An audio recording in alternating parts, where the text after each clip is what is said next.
Hey everyone, welcome back. And we continue talking about productivity. This time is going to be productivity, personal productivity. My next speaker is Elizabeth. And Elizabeth is the owner and founder of a company called Peak Productivity. And that's exactly what we're going to talk about. Welcome. Hi, thank you. Great to be here. Good morning, good afternoon, good evening. I know we have people from all over. I am coming to you live from Cincinnati, Ohio, where I have been running my business here for the last about 9 years. I have been a productivity coach, consultant, and speaker since 2007. So I'm very excited to share my topic with you all. I'm extremely passionate about productivity and helping business owners and leaders to make the best use of their time, their energy, and their resources. So, we're going to jump right in. I will have a couple minutes at the end for questions, comments. So, I'm going to just dive right in because I've got a lot to say in a short amount of time. So, I'm here to talk to you today about transforming busy to productivity. And so I want you to take a look at this woman and I want to ask you, do you know this person or are you this person? We are living in a world, in a culture of busyness where we are in constant consumption and input mode, where we are typically juggling lots of balls in the air, wearing more hats than any human really should be wearing, and talking quite often about how busy we are. I want you to think for a minute. Today's Thursday as we're recording this over the past several days, and to think about the instances where you have probably responded to questions. How's your day? How's it going? How's work? How's your schedule? And where your answer has been busy. And then I want you to think about, what does busy look like? What does it imply? This is the picture that I pull to mind when I think about being busy. And this is actually not the image that I want others to have of me. So, the first thing I want you to think about as we step into this next half hour of transforming busy to productivity is, when we speak about our busyness, what are we saying to the world? And also, what message are we giving to ourselves? I present on this topic all the time. And when I ask individuals to give me other words, what do they connotate? What are synonyms with busy? None of the connotations and synonyms are positive. Usually the words include overwhelmed, drowning, a rat or a hamster on a hamster wheel. I'm spinning my wheels. None of it is positive. And so, one of the most important things when I work with high performing professionals is I start with, how are you speaking about your time? How are you speaking about the way that you are operating? And if your message is, I'm busy, I'm busy, I'm busy, this is what you're telling your subconscious. This is what you're presenting to your clients, your vendors, your prospective clients, your team members. And busy is not the goal. None of us wake up in the morning and say, I hope I'm outrageously busy today. We wake up and we say, I want to be productive today. This is the image that I think of when I think of a productive, high performing individual. This is what we're striving for, right? What are the connotations with productivity? In power, in control, in command, proactive, having a schedule, accomplishing things, bringing things to fruition. That's the ultimate goal.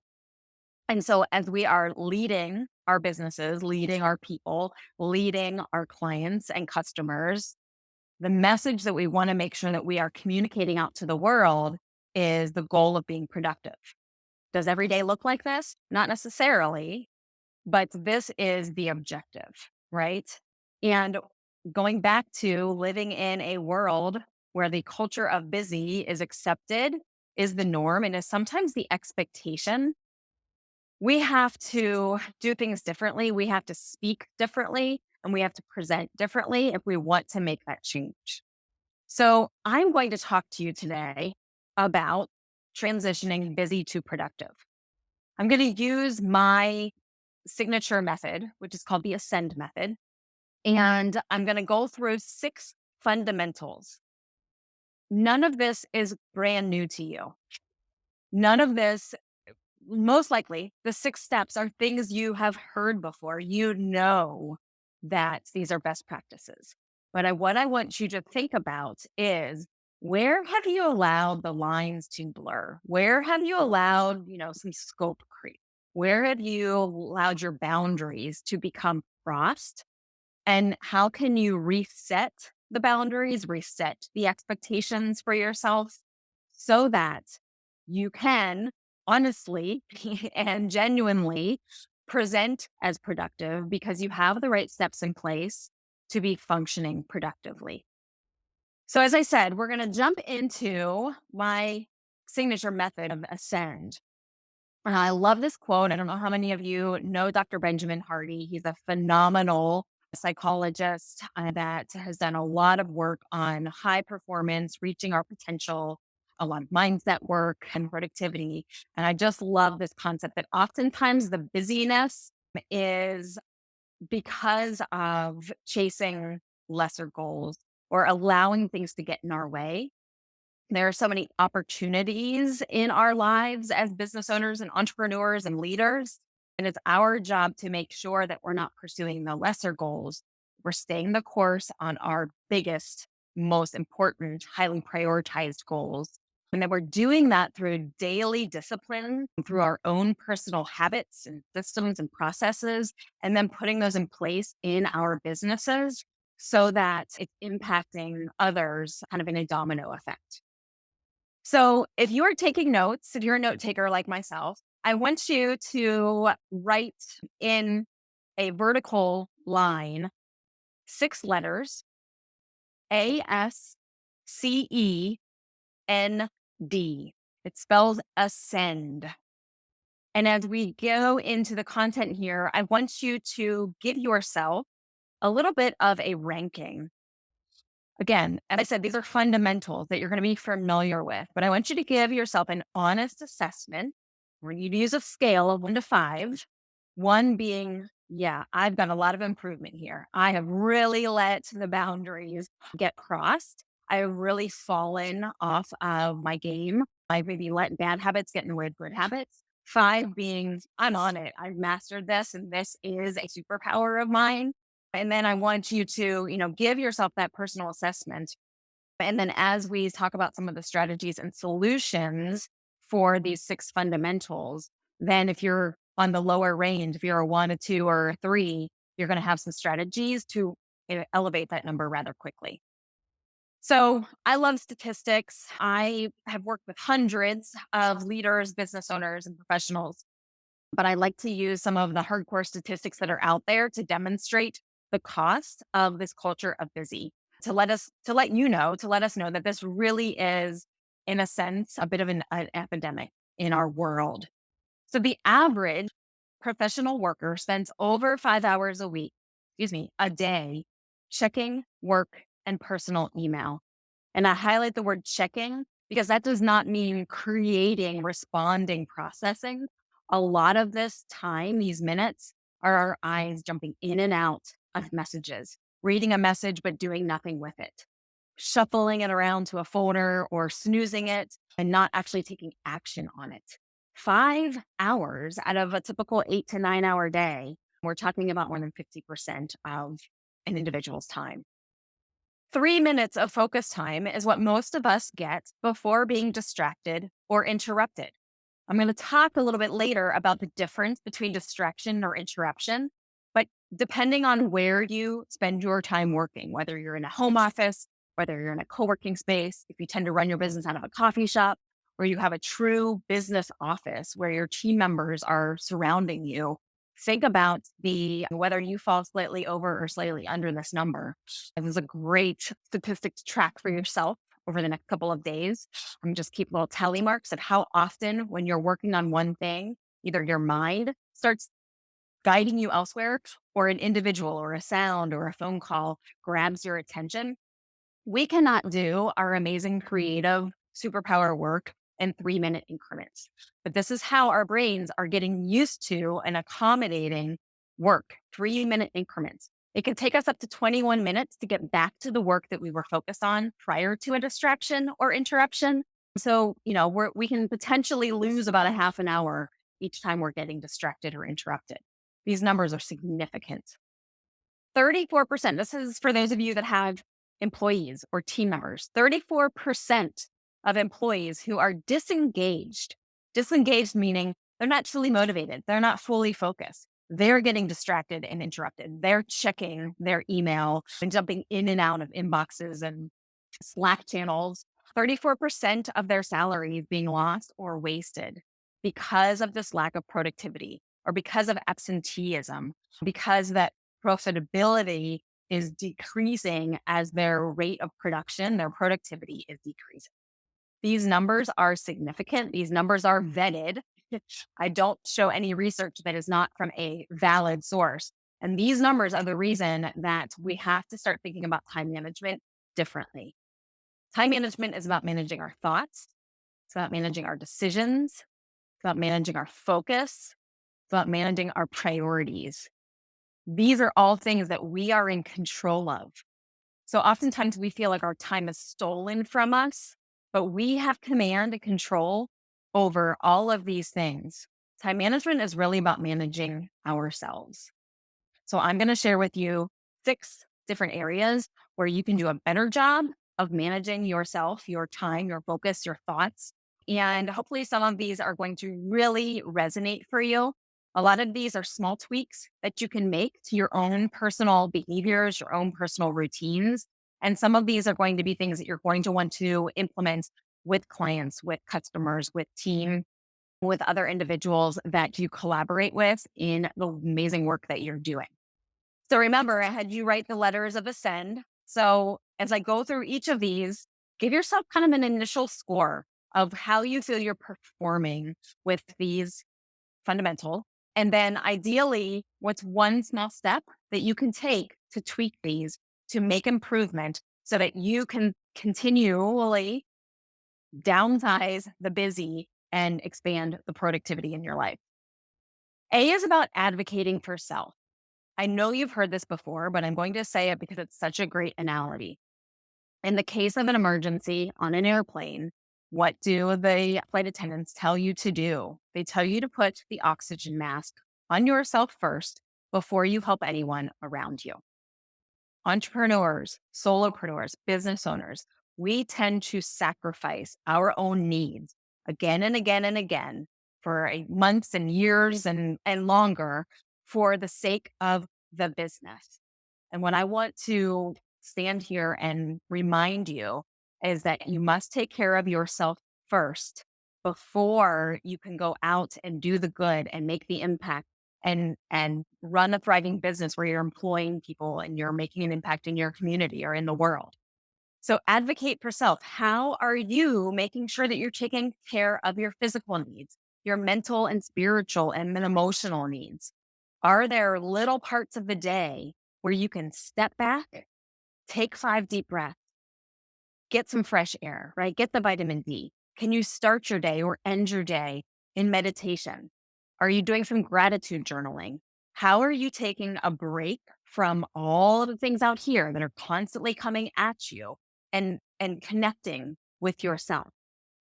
In a perfect world, advocating for self might be an hour of exercise every day, right? Or a spa visit, weekly. But in the real world, what if it was 5 minutes at the start of each day where you write your gratitudes before you get out of bed? What if it was every hour when your watch tells you that you need to move, you actually do stop for a moment and move or take deep breaths?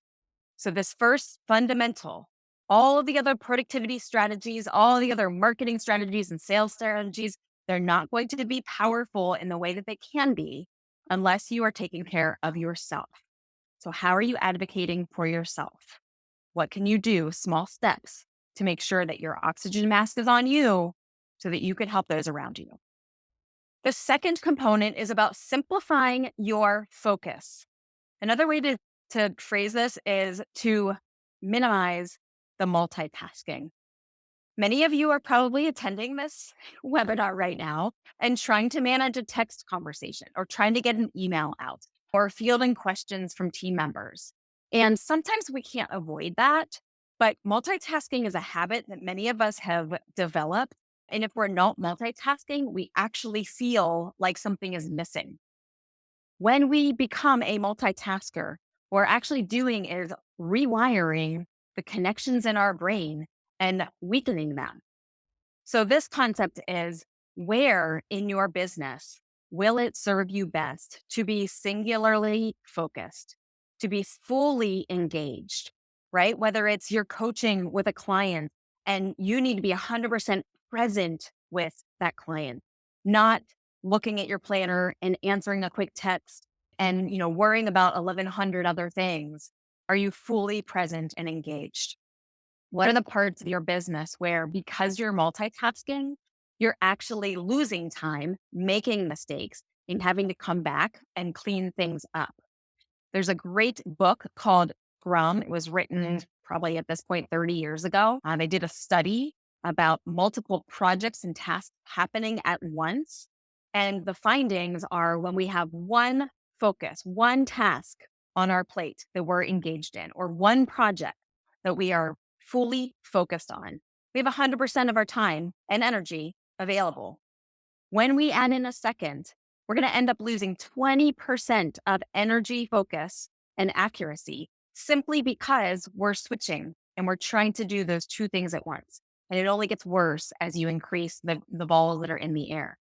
So this simplify your focus, is where can you untrain the multitasking and retrain yourself to unitask, fully engage, and not expect yourself to be accomplishing multiple things at one time. The C, in a sense, is about communicating boundaries. This is something that I talk with my leaders about constantly. As leaders, as individuals who are growing and scaling businesses, we feel quite the pressure to be available to all sorts of people at all times. And that is not a healthy relationship for either party.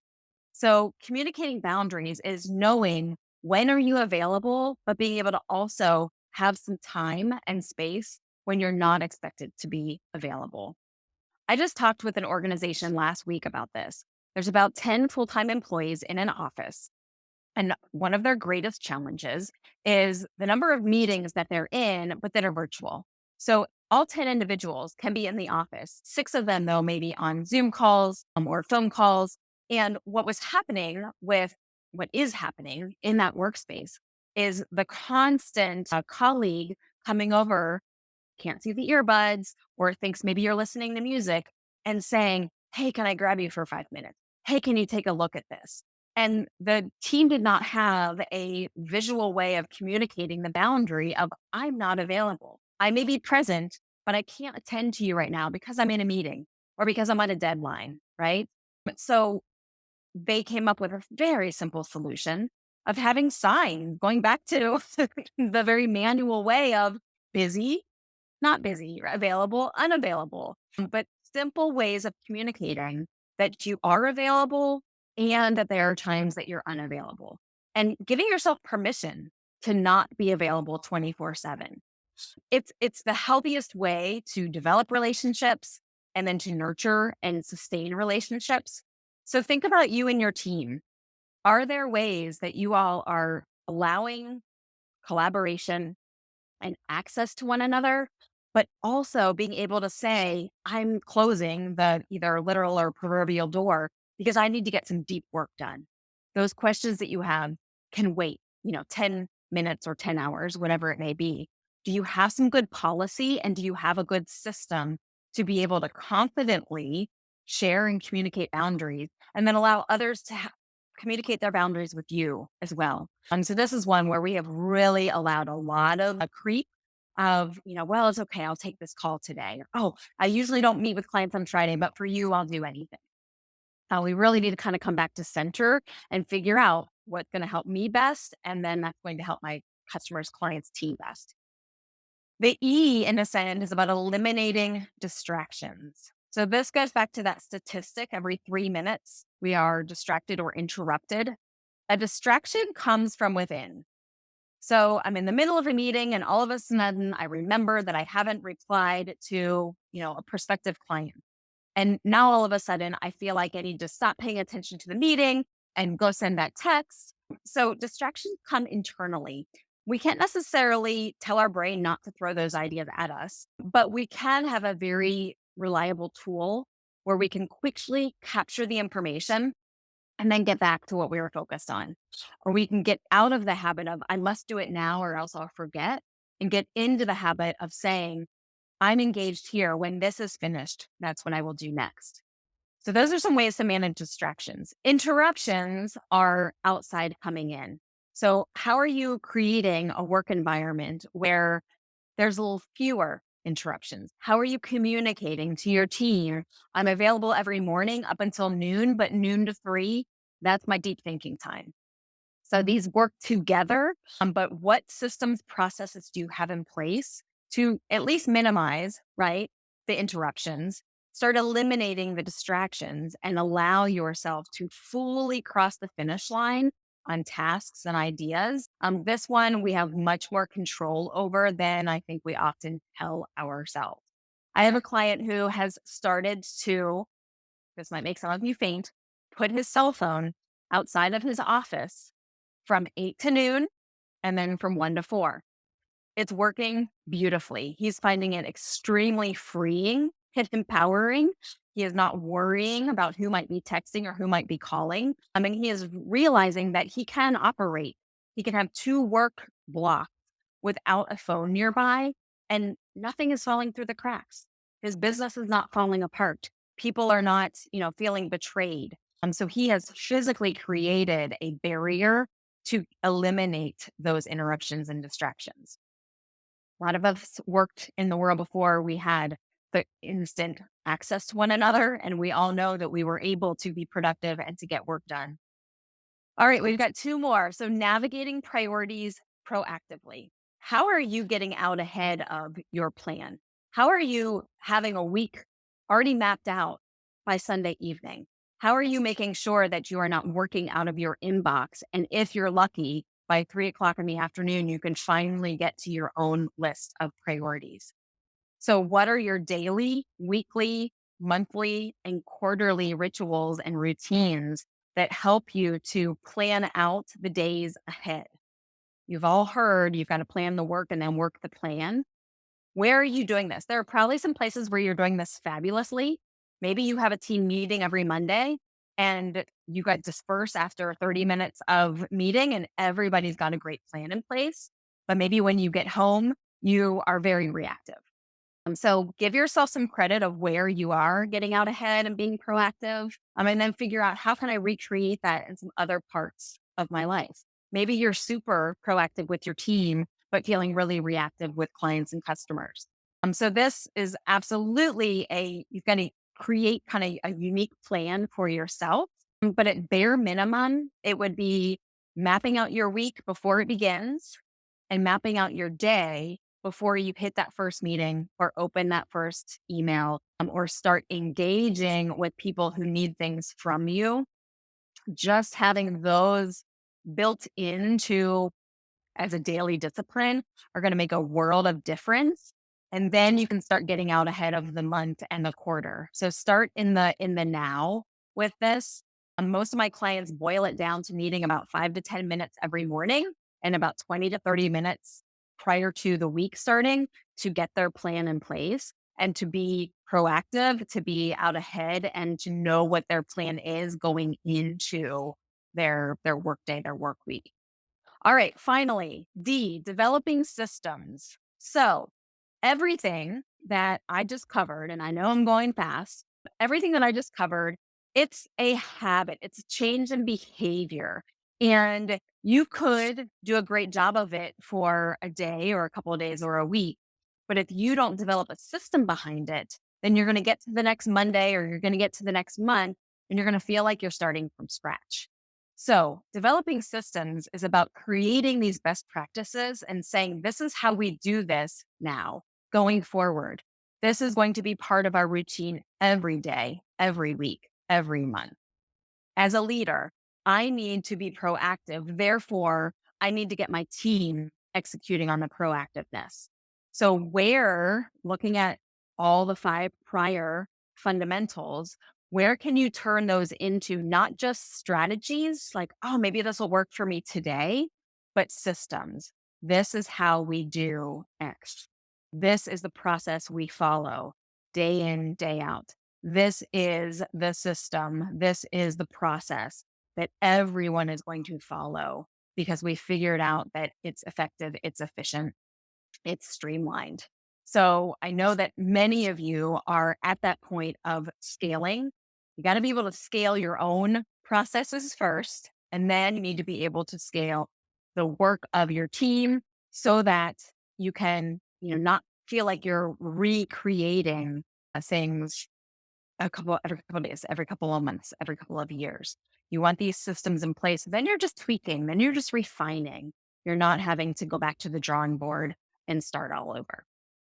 All right. So as I wrap up, I am going to stop sharing my screen in just a minute so I can see what's going on with all of you. If there's any questions, knowing is in the doing. You're taking in lots of information this week. Remember that the notes that you've taken on your computer or in your notebook, that is great information.